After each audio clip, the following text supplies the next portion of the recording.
What's up, everybody? Another Tuesday night means another big episode of Daredevil Born Again. Let's dive into episode 3.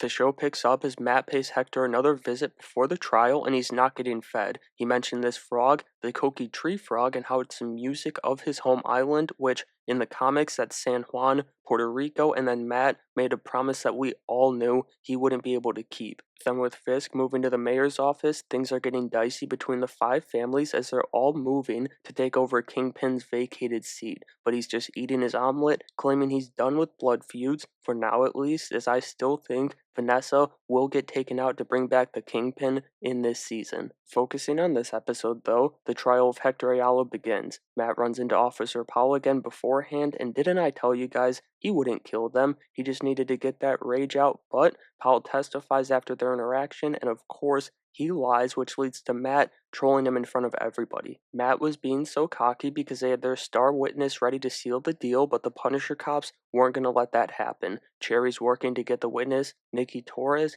to the courtroom, and they got me with the van getting pulled over. Cherry ran as a distraction, while Forrest, his partner, or him and Matt's partner, got Torres to the stand, but then he did not come through for them. After that, we took a quick break from the trial to check in with the 5 families as Buck Cashman is dealing with them now, as he's kind of Kingpin's new Wesley right now. I actually just got to the point in Chip Zdarsky's Daredevil run though, where he shows up with a Bullseye, Rhino, and a couple other villains, and I hope he gets the chance to just get his hands dirty now that he's in this position here in the show. But the fascinating part of the scene is, despite their therapy, Vanessa undermined Fisk again after he said he didn't care about the war within the 5 families. Also, since they were at therapy, I figured I'd remind you guys that Matt's new girl Heather is tied to both Kingpin and Muse. Best of luck to her and Matthew Murdock in his pain. Anyway, Hector's forced to testify for himself after Torres sold out on them, and Camar de los Reyes was great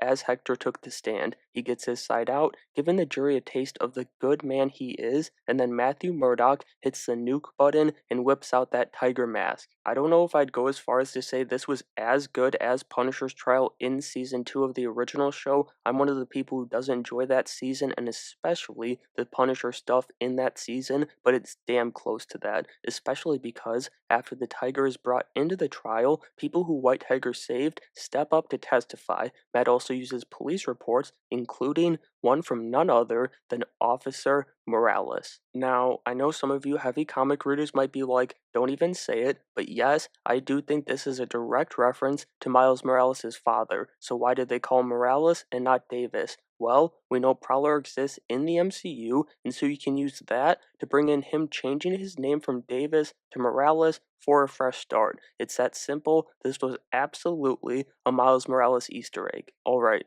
before I finish my breakdown, if you're enjoying the video so far, I'd appreciate it greatly if you subscribe to the channel as I bring you breakdowns, reviews, and the nerdy news every week. With that being said, let's get back to the episode. Bringing the White Tiger mask paid off big time both for the story and for us the audience because Charlie Cox just eats these scenes up. I love when he's portraying Daredevil, speaking or acting through Matt Murdock, and that is how I saw this scene with his defense of Hector here, and also his pain when the line, "Real heroes don't need to hide," is dropped. Then he goes back to the courtroom when it's empty, and to me, he's praying here. Praying that the psycho move he made outing Hector is indeed enough to free him, that it doesn't come back to haunt him, that it doesn't make him bring out the horns once again. It was in fact enough to free Hector, as he's found not guilty on all counts, and this was just such a beautiful moment. We've seen so little of him so far, but Camar de los Reyes wins you over, and Matt's story also kind of built up to his story in a sense with this pain from episode 1.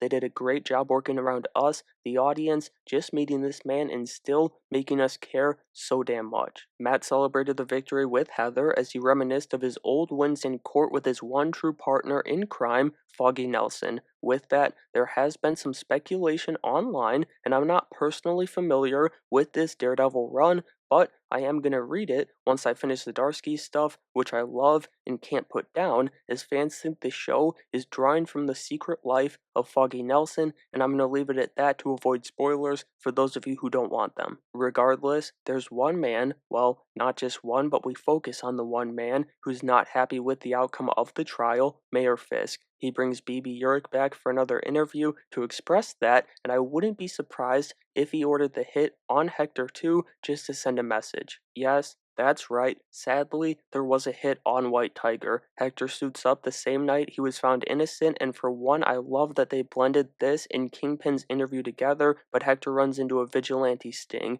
Just like that, after an incredible performance, he's gone, and the Punisher setup is here as he was killed by a dirty cop in the Punisher vest. That was the best of the first 3 episodes for me, and there was almost no action again, just the courtroom drama, and it was very reminiscent of the Punisher trial, and I think you could say there was really no action at all. Again, I just want to give some praise to Kamar de los Reyes' performance. May he rest in peace, because he was simply outstanding as Hector Ayala. I wish we could have gotten more with him, but his legacy will live forever in the MCU. And so that's going to do it for my breakdown of episode 3 from Born Again. Somehow, this is only the beginning as Matt and Frank Castle are about to seek retribution on a different level, and it's going to be epic. But drop your thoughts on episode 3 down in the comments, smash that like button, and make sure you have a great day.